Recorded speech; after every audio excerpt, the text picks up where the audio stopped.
হাতে লেখা পাসপোর্ট দিয়ে কি করতে পারবো? আকামা রিনিউ করা, ছুটিতে যাওয়া বা দেশ থেকে ফিরে আসা, এই সব কাজ কি করতে পারবো কিনা হাতে লেখা পাসপোর্ট দিয়ে? আজকে ছোট্ট ভিডিওতে আপনাদেরকে আবার এটা মনে করায় দিব। এটা বলার কারণ এখন কিন্তু পাসপোর্ট নিয়ে আমার ঝামেলা আছে। অনেকেরই এমআরপি পাসপোর্ট এক্সপায়ার হওয়ার পথে, কিন্তু এই পাসপোর্টে ফিঙ্গার দিতে পারতেছে না। তো তাদের জন্য পরামর্শ হলো আপনি হাতে লিখে 1 বছরের মেয়াদ বাড়াই নেবেন, ওইটা দিয়ে আকামা রিনিউ করে দিবেন। এর পরবর্তীতে আপনি মানে সময় নিয়ে এই পাসপোর্টটা করে নেবেন। তো এইভাবে আমরা অনেকে বললে তারা এর পাশাপাশি অনেকগুলো প্রশ্ন করে, ভাই এটা দিয়ে কি আমি ছুটিতে যেতে পারবো কিনা, দেশে গেলে আসতে পারবো কি? এই প্রশ্নগুলোর উত্তর সংক্ষেপে আপনাকে দিয়ে দিব। এর আগে আপনাকে বুঝতে হবে হাতে লেখা পাসপোর্ট বলতে কি আমরা যেটাকে বলি। আপনাকে কি একটা পাসপোর্ট হাতে লিখে দিবে? বিষয়টা আসলে এরকম না।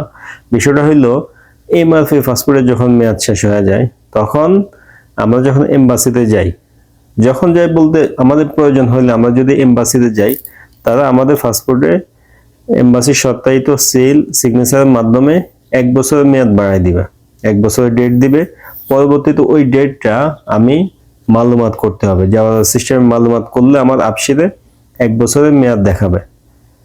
পাসপোর্টের মেয়াদ কিন্তু শেষ, যেহেতু এমবাসি থেকে আমাকে 1 বছরের সুযোগ দিছে, সিল দিয়ে তারা ভেরিফাই করে দিয়েছে, ওই 1 বছর আমি মালুমাত করে সবই করতে পারবো, যেহেতু আপসিরে আমার 1 বছর শো করবে। আকামা নিশ্চিন্তে রিনিউ করতে পারবেন। কিন্তু দেশে যাওয়ার ব্যাপারে অবশ্যই আপনাকে ক্লিয়ারলি বুঝতে হবে। ছুটিতে আপনি যাইতে পারবেন, এটা কনফার্ম। যদিও এমবাসির লোকজন পরামর্শ দেয় যে হাতে লেখা পাসপোর্ট নিয়ে কেউ যেন ছুটিতে না যায়, সে যেন এখান থেকে নতুন পাসপোর্টটা করে নিয়ে যায়।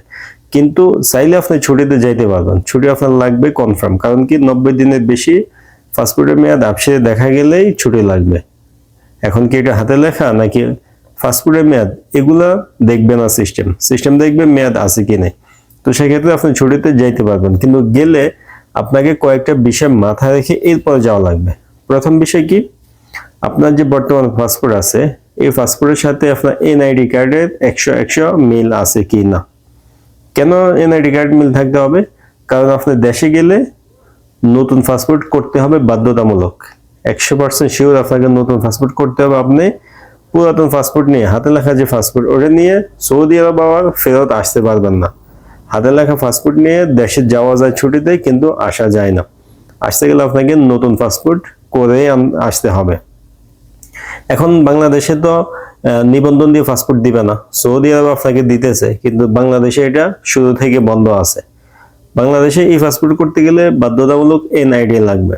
তো যাদের পাসপোর্টের সাথে এনআইডির মিল আছে হুবহু, তারা হাতে লেখা পাসপোর্ট দিয়ে আকামা রিনিউ করে ছুটি লাগিয়ে দেশে যান, গিয়ে আপনি নতুন পাসপোর্ট করে ফিরে আসেন, কোনো সমস্যা নেই, এই সিস্টেমটা কার্যকর হবে। এখানে আরো একটা প্রশ্ন আসবে আসার ব্যাপারে, যে আমি যে নতুন পাসপোর্টটা করে আনবো, এটা কি সৌদি আরব সিস্টেমে মালুমাত করতে হবে কিনা, জাওয়াজ সিস্টেমে আপডেট করতে হবে কিনা, হবে কি না, এটা প্রশ্নের উত্তর হবে এরকম, আপনার হাতে লেখা পাসপোর্টের মেয়াদ কিরকম আছে এটার উপর নির্ভর করে। অর্থাৎ হাতে লেখা পাসপোর্টের মেয়াদ যদি বেশি থাকে, আপসিরে বেশি শো করে, সেক্ষেত্রে আপনি নতুন পাসপোর্টটা সাথে নিয়ে মালুমাত না করে সৌদি আরবে প্রবেশ করতে পারবেন। প্রবেশ করার পরে আপনি মালুমাত করে নেবেন, সহজ সিস্টেম এটা। আর যদি আপনার হাতে লেখা পাসপোর্টের মেয়াদ একদম শেষের দিকে থাকে, কম থাকে, নির্দিষ্ট কয়দিন এটা আমি আপনাকে বলতে পারতেছি না, তবে আমার কথা বলে যেটা বুঝছি, ওনারা বলতে চাইছে 30 দিনের কম যদি থাকে, তাহলে আপনি দেশে থাকা অবস্থায় পাসপোর্টটা নতুন যেটা বানাইছে ওটা সৌদি আরবে মালুমাত করে নেবেন, করে আপনি নতুন পাসপোর্ট দুইটা একসাথে করে আইসা পড়বেন। এটা হচ্ছে সঠিক সিস্টেম। কোনো ঝামেলা, কোনো প্রশ্নের সম্মুখীন যদি না হইতে চান, তাহলে আপনারা এভাবেই আসতে যাইতে পারেন। আশা করি বিষয়টা ক্লিয়ারলি বুঝছেন। হাতে রাখা পাসপোর্ট কি এটাও বুঝতে পারছেন, কি করতে পারবেন। মূলত এই কাজগুলো আমরা করি, আকামা রিনিউ করা, ছুটিতে যাওয়া এবং কি আসা, এই বিষয়টা যাইতে পারবেন এটা কনফার্ম, আসতে পারবেন না, আসতে গেলে আপনাকে নতুন পাসপোর্ট করে আসতে হবে। যাদের এনআইডি বর্তমান এমআরপি পাসপোর্ট মিল নেই, তারা কখনো এই ভুল করবেন না, আপনি দেশে ভুলেও যাবেন না। ছুটিতে গেলে আপনি যদি নতুন পাসপোর্ট না করতে পারেন, আপনি কিন্তু হাতে লেখা পাসপোর্ট দিয়ে আর আসতে পারবেন না, আপনাকে আসতে দিবেন না, তখন আপনার ছুটি বাদ হয়ে যাবে, ক্যান্সেল হয়ে যাবে, বিষয় দেশে থাকতে হবে। আর দেশ থেকে পাসপোর্ট করতে হলে এনআইডিটা অবশ্যই পাসপোর্টের সাথে মিল থাকতে হবে। মিল থাকলে আপনি দেশে গিয়ে করতে পারবেন। তবে দেশে পাসপোর্ট করা অনেকটাই সহজ, কোনো ঝামেলা নাই। এই কারণে বুঝে শুনে সিদ্ধান্ত নেবেন। আর যাদের পাসপোর্টের মেয়াদ কম আছে এমআরপিটা, তারা এখনই আবেদন করেন, কারণ কি ফিঙ্গার ডেট কিন্তু অনেক পরে আসে। জেদ্দাতে জুলাই মানে এক্সপ্রেস ডেলিভারি দিলে জুলাই মাসের লাস্টের দিকে ডেট আসে। নর্মাল ডেট কিন্তু গতকালকে বন্ধ ছিল। অনেক সময় আবার নর্মাল ডেট চালু করে, রেগুলার এক্সপ্রেসটা বন্ধ রাখে। তো যাদের 7-8 মাস মেয়াদ আছে তারা এখনই আবেদন করেন। আর রিয়াদ অঞ্চলে যারা আছেন তাদের কিন্তু একটু কষ্ট বেশি হইতেছে, কারণ সল্ট গুলা ফিঙ্গার ডেট গুলা পরিপূর্ণ বন্ধ। জুলাই, আগস্ট, সেপ্টেম্বর সব ডেটই বন্ধ রাখছে। কেন রাখছে ওনারা ভালো জানে। তো আপনারা আবেদন করাইতে চাইলে যদি আমাদের মাধ্যমে করতে চান, হোয়াটসঅ্যাপে মেসেজ দিবেন। ইনশাল্লাহ সৌদি আরবে যেখানে থাকেন বাসা বসে থাকবেন, আপনার পাসপোর্টে আমরা আবেদন করে ফাইল রেডি করে দিব। আপনি শুধু ডেট অনুযায়ী গিয়ে ফিঙ্গার দিবেন। যদি কনসুলেট টিমের কাছে দেন ওই হিসাবে আমরা ডেট নিয়ে দিব।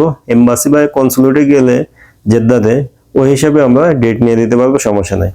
ভিডিওটা শেয়ার করবেন যেন এখন ফাস্টফুডের ঝামেলার সময় মানুষ হাতের লেখা ফাস্টফুড দিয়ে কি করতে পারবে, ওনারা এটা বুঝতে পারবে, সঠিক সিদ্ধান্ত নিতে পারবে।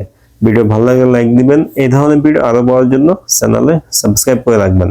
দেখা হবে নতুন ভিডিও। আজকে পর্যন্ত, আল্লাহ হাফেজ।